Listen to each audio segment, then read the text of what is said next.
Supreme कोर्टाने फटकारताच निवडणूक आयोगाला आपले अधिकार आठवले। हे आम्ही नाही तर खुद्द सुप्रीम कोर्टानेच म्हटलेलं आहे। वाचाळवीरांवर कारवाईसाठी दुर्लक्ष करणाऱ्या निवडणूक आयोगाचा समाचार घेताच कारवाई झाली। पण सवाल हाच आहे की आतापर्यंत चौघांकडूनच आचारसंहितेचा भंग झालेला आहे का? पाहूयात TV9चा यावरचा स्पेशल रिपोर्ट। सुप्रीम कोर्टाने खडसावल्यानंतर वाचाळवीरांवर कारवाई। कांग्रेस को अली पर, सपा बसपा को अली पर विश्वास है, हमें भी बजरंग बली पर विश्वास है। पण कोर्टाच्या आदेशाचीच वाट का पाहिली? निवडणूक आयोगाला ताकद गवसली, सरन्यायाधीशांचा टोला। मेरी जीत मुसलमानों के बिना होगी तो मुझे बहुत अच्छा नहीं लगेगा। बेताल वक्तव्य करणाऱ्या नेत्यांवर निवडणूक आयोगाने कारवाई केली खरी, पण त्यासाठी कोर्टालाच आधी पुढाकार घ्यावा लागला। सरन्यायाधीश रंजन गोगोईंनी सोमवारी फटकारलं आणि संध्याकाळ होईपर्यंत निवडणूक आयोगाने योगी आदित्यनाथांवर 72 तास, मायावतींवर 48 तास तर मेनका गांधींवर सुद्धा 48 तास प्रचार करण्यास बंदी घातली। यावर सुप्रीम कोर्टाने समाधान व्यक्त करत चिमटे काढले। निवडणूक आयोगाला आपली ताकद गवसल्याचं दिसतंय। कोर्टाला अंतरिम आदेश देण्याची गरज नाही।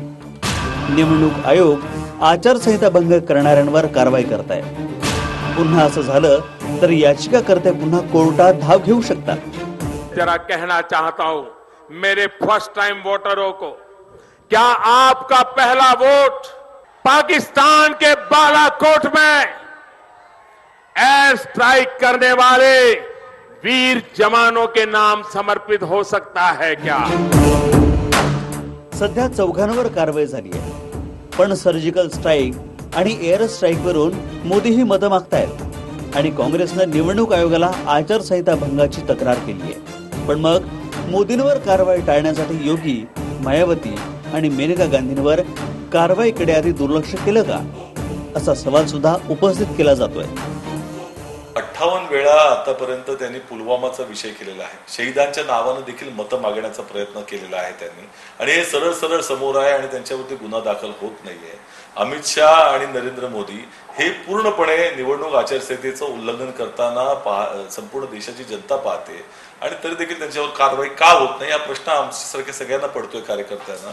आणि म्हणूनच या देशामध्ये निवडणूक आचारसंहिता ही केवळ सुप्रीम कोर्टाच्या आदेशानेच लागू होऊ शकते का? मोदीजींनी आचारसंहितेचा भंग केला असं निवडणूक आयोगाने कुठेही म्हटलेलं नाही। त्यामुळे निवडणूक आयोग प्रत्येकाचं भाषण नीट तपासतं आणि मग कारवाई करतं। आता शहीद जवानांना म्हणजे मोदींना असं तुम्हाला वाटतं, चांगलं आहे, पण मोदीजी तसं नव्हते बोलले।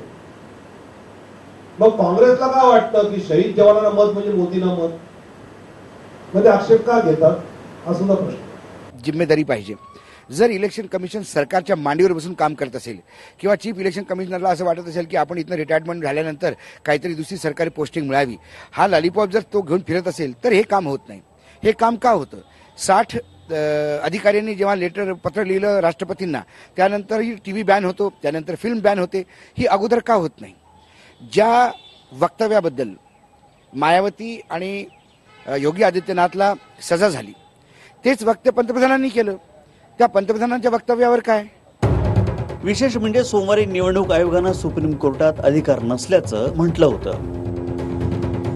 बेताल वक्तव्यांच्या प्रकरणात निवडणूक आयोगाकडे फार कमी अधिकार आहेत। आम्ही नोटीस देऊन उत्तर मागवू शकतो, मात्र आम्ही कोणत्याही पक्षाची मान्यता रद्द करू शकत नाही किंवा उमेदवाराला अयोग्य ठरवू शकत नाही।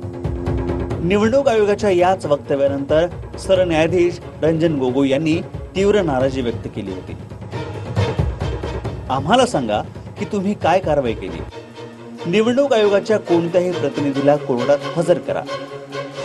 आणि याच आदेशानंतर निवडणूक आयोगाने बेताल वक्तव्य करणाऱ्या चौघांवरती कारवाई केली आहे। सध्या सुप्रीम कोर्ट समाधानी असलं तरी आचारसंहितेचा भंग करणारे अनेक आहेत। त्यांच्यावर कधी कारवाई होते हेही दिसेलच। ब्युरो रिपोर्टसह पंकज भनारकर, TV9 मराठी। हा व्हिडिओ तुम्हाला आवडला असेल तर असे आणखी व्हिडिओ पाहण्यासाठी TV9चं YouTube चॅनल सबस्क्राइब करा, बेल बटन दाबा। ताज्या घडामोडींसाठी लॉग ऑन करा tv9marathi.com।